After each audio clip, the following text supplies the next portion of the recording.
The '84 Ghostbusters was one of the last analog kind of effects movies.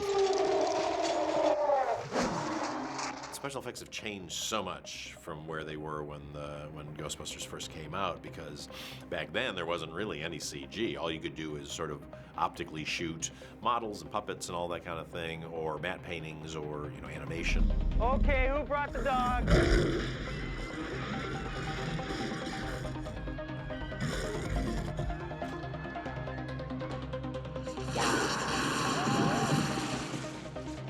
But I loved that era of special effects. I'm not a huge CG fan, but it's also allowed us as filmmakers to do a lot more than we could have done in a much more convincing way. Visual effects, really what it is anything you can't shoot, but you want.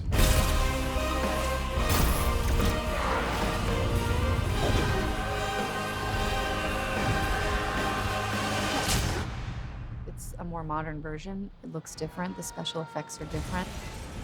Pete Travers, our special effects supervisor, said, what will make everything feel real is if there is genuine light interaction onto our environments and onto our actors. Really? Fire!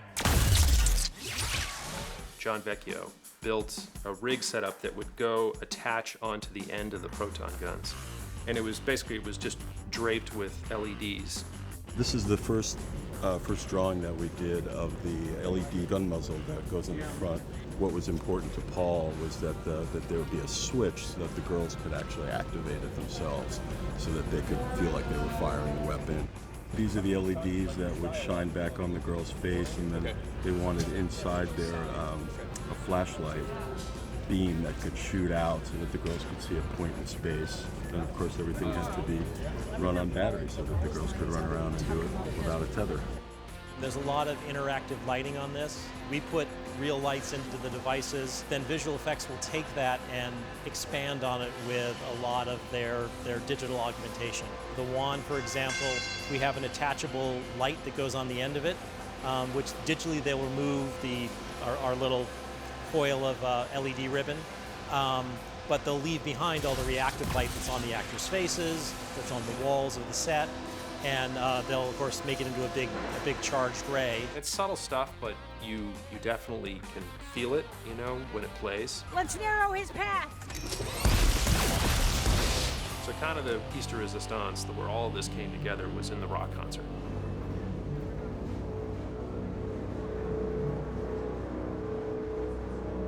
The scene involves our characters coming out of the wings and actually battling with the ghost,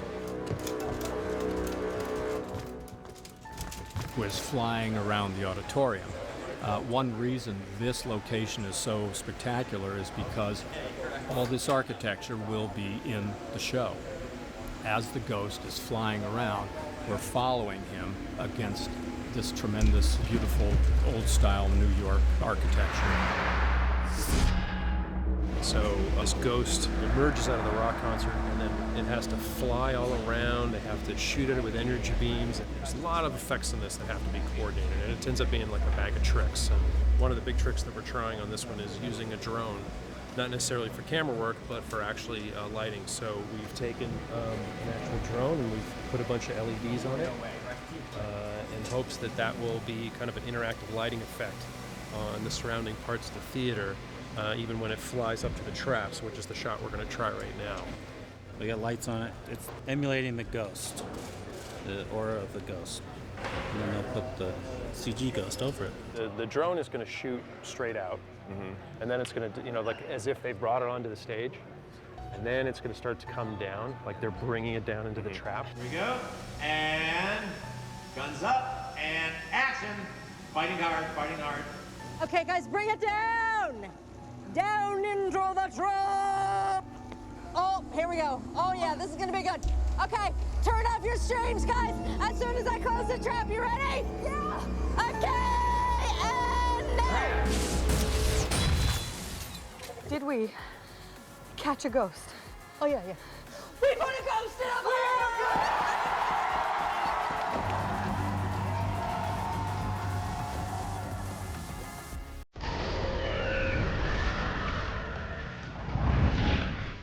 needed some place that could kind of enclose the footprint of Times Square.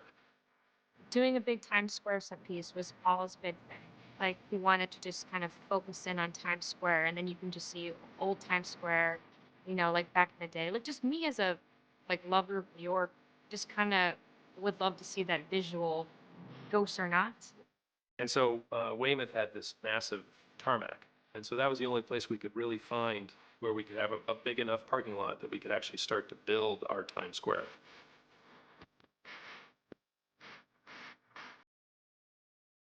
Welcome to Weymouth, also known as Times Square. This is where we're shooting basically the end of the movie, big action scene. And we've built a lower level of pavement with the cars and everything, and some of the set. And here's the Mercado building. And then digitally, we're gonna enhance this and create a full Times Square. So this is actually going to be a building that's about 416 feet tall. And Times Square is basically like a bow tie, and we did about half the bow tie. And so just enough surrounding the Mercado building, which in real Times Square, it's where the Paramount building is. And so we built this footprint. The entire ground was photograph ready. Cars, props, all that kind of stuff, as if that was really Times Square. And go. And then once you reach where you would reach a building in Times Square, we had green screens. And so anytime the camera was on the ground looking up, it's all CG. So we were constantly reminding ourselves when we were on the back lot of which direction we were headed and where was Rowan going and where we needed to be. Now we knew exactly our arena.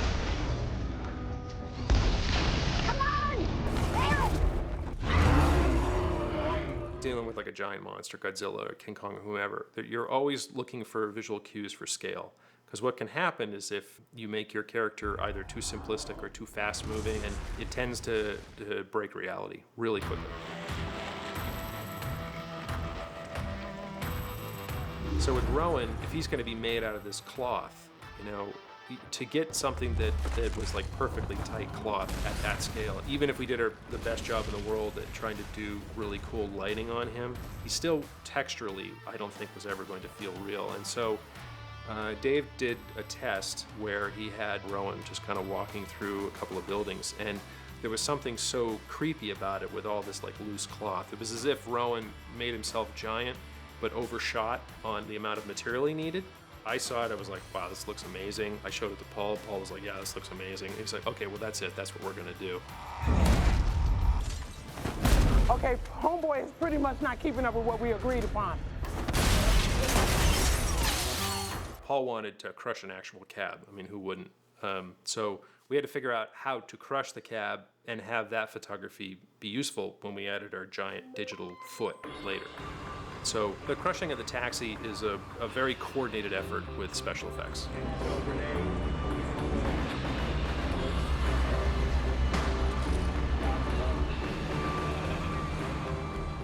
And so Mark had this giant metal slab, the approximate footprint of Rowan's foot, hung it from a crane, and then dropped it about, I want to say, about 20 feet down to the cab and crushed an actual cab.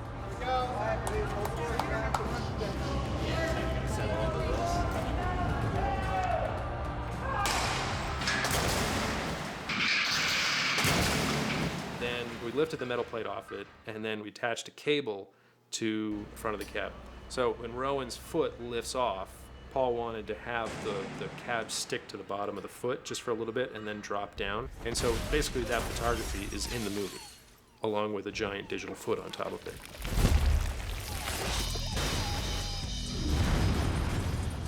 We've got a big fight scene in Times Square with some very, very odd characters from the past, some that are I think they've had a hard time in the afterlife because they've gotten a little distended. Some have really weird long legs, some are very tall. We have a stilt man who sort of conducts this fight that we have in Times Square, who is incredibly creepy and odd. And then we have balloons that are possessed by ghosts.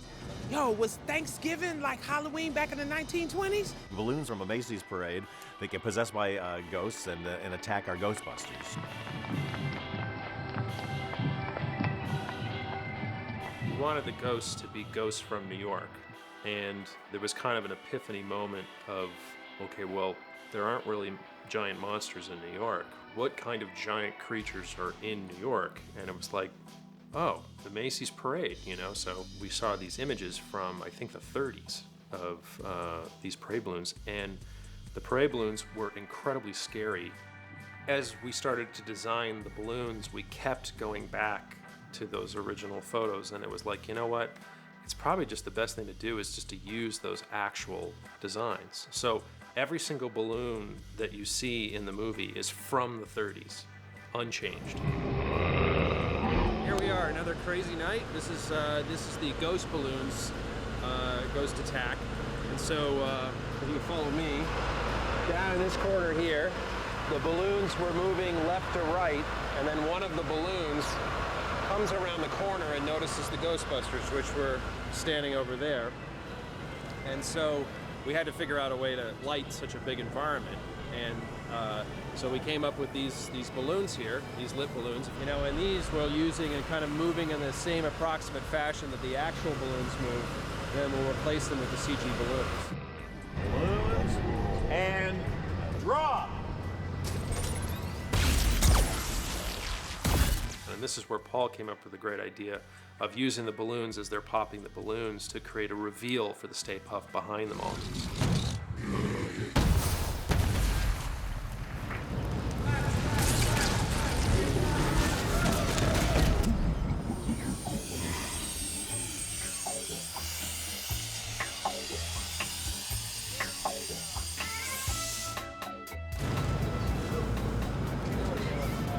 That's Paul's idea. He wanted to do a shot underneath them, and I was like, "How's this going to work?" Because in theory, the camera's in the middle of the pavement. But the girls were such incredible sport because they were mashing their face against this plexiglass. And then we had a real canvas balloon that we inflated and backlit, pushing on top of them. Here we go. And action. Somebody shoot this thing! I can't reach the trigger! This is exactly how I always pictured my death. Okay, guys, hold around again. Excellent. Same thing. It's so funny, you guys. It's worth it. Said the man in the suit on the chair. Can someone refresh my martini? And so the only thing that we really added to that was swirling lights to the canvas as if the balloon itself was alive. Oh, Lord have mercy. This is just wrong. Set. Here we go. Kablam!